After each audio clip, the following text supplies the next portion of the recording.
Are you struggling to book food photography clients? Are you constantly posting to Instagram, but all you get are DMs asking you to shoot images in exchange for product or for free?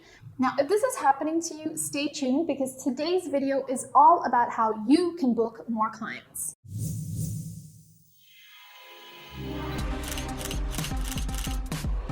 Hey everyone, and welcome back to my YouTube channel, the best place for food bloggers, photographers, and content creators to improve their food photography and make more money from it.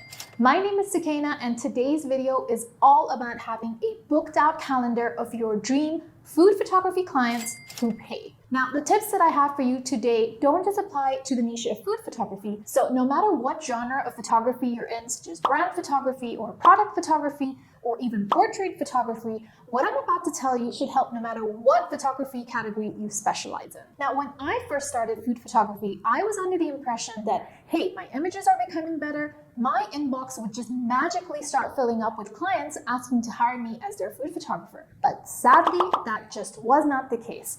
I was lucky if I was actually booking 1 or 2 clients a month, if that. And just a few years later, that number actually increased to 2 to 3 clients a week. And now I can make anywhere between $10,000 to $30,000 a month. So what did I do to make that shift? Let me tell you. So my first tip to booking more paying clients is to actually show your face. Yup, you heard me right. And if you think this is a silly tip, bear with me while I explain myself in a bit more detail. By showing your face, whether that's on Instagram stories or on the about page of your portfolio, your client starts to form a relationship with you before they've even started an actual conversation with you via email. Showing up on social media, whether it's through behind the scenes or reels, or just stories of your everyday life and what your work involves, who your clients are, it really helps to build the know, like, and trust factor between yourself and your potential clients. Your client wants to know who is it that they're dealing with behind that email, that telephone call, that camera. Is it someone that they can get along with, someone that they can trust with their brand and their products, someone that appears professional and knows what they're doing?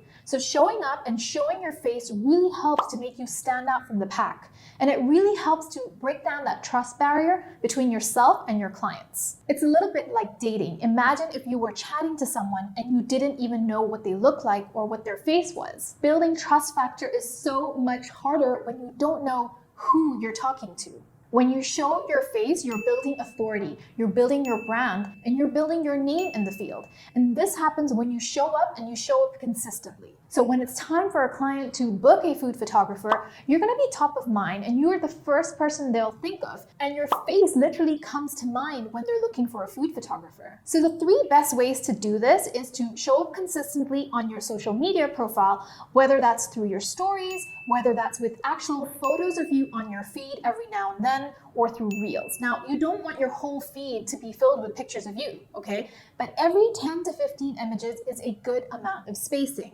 You also want to make sure that you have a clear profile picture on the about page of your portfolio. Now, speaking of portfolio, that nicely brings me to tip number 2, and that's to have a web portfolio that's actually separate from your Instagram account. Having a portfolio is what separates you from the other food photographers that you're competing with.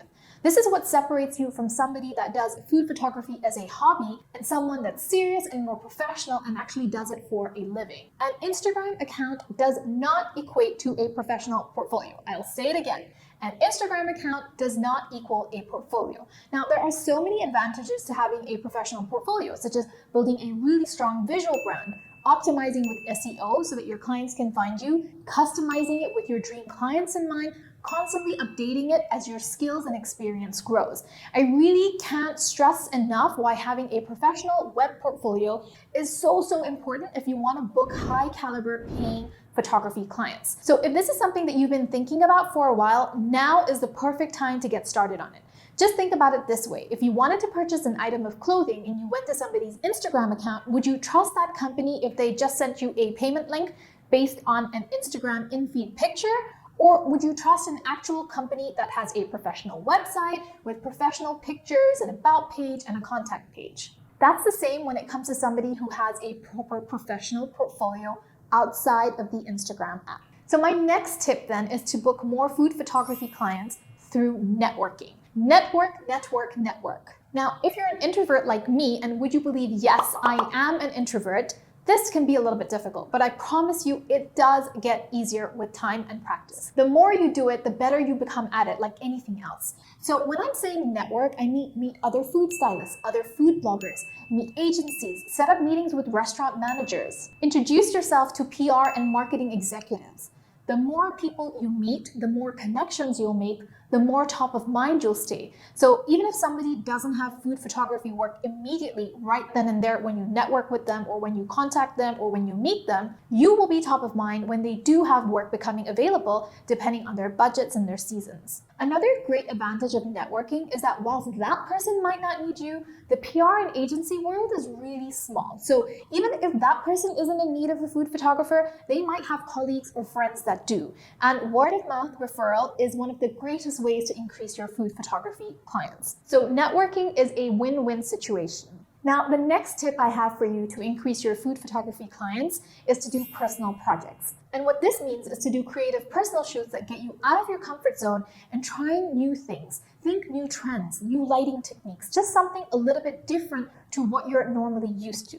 Now, just a moment ago, I mentioned networking with food stylists. And to take this one step further, don't just network, but approach them to work with you on a personal basis. This is a great opportunity for you to build your portfolio, get the expertise and creativity of a stylist on board, and really just create something magical together. Personal projects go a really long way in getting the attention of a client, as well as inspiring clients to do something different. So as an example, I recently wanted to up my beverage photography game, so I worked on a personal project and created some drink images using a local product. I then used those images that I had created in my personal project to actually pitch to that client. I contacted the marketing manager of the local product, and I actually ended up landing a paid job with them. And that personal project really helped to cement that deal. So personal projects can go a long way when it comes to your creativity, adding something a little bit different to your portfolio, and most importantly, finding new paying clients. Now, speaking of pitching, the last tip I have for you, and as always, I always save the best for last, is to pitch yourself. Pitch, pitch, pitch. And I really cannot stress enough that in order to grow your food photography business, whether you're a beginner or somebody who's a seasoned pro and has been at it for a while, you need to constantly pitch yourself to clients. So whether it's new clients who've never heard of you, who you've never worked with before, or trying to stay top of mind to warmer clients that you have worked with, pitching is one of the most effective strategies when it comes to booking out your food photography calendar, as well as growing your bank account. Is it hard work? Yes, it is. But if you have a system for it, it shouldn't take more than a couple of hours a week. Is it effective? Heck yes, it's effective. If you have proven pitch templates that you customize for every individual client you're emailing, they can definitely be effective in booking more clients. But there are a few mindset shifts that you need to make as a food photographer if you really want to be successful at cold pitching. So number one, you're going to hear a lot more no's than you are yeses. And that's just the name of the game. Grow thick skin and get on with it, because cold pitching is such an effective strategy. So even if 1 out of 10 clients, or heck, even if 1 out of 50 clients come back with a yes and the rest say no, and use your services, say 3 times a year at between $3,000 to $5,000 for a shoot, from that one client, you've just gotten yourself an extra $15,000 in revenue. And all it took for that extra $15,000 is pitching. Okay, so the second mindset shift you want to make is to not consider yourself salesy and someone who's just out there to make a quick buck, okay? Or even that pitching means you're so desperate for work. Pitching means that you're a professional who knows that they're fantastic at their job, they can bring value to their clients, and you know how to run a professional business. It's all part of your marketing. So you really need to make these mindset shifts before you can actually make pitching a regular part of your overall marketing strategy. So there you have it, my top tips to book out your calendar before you know it.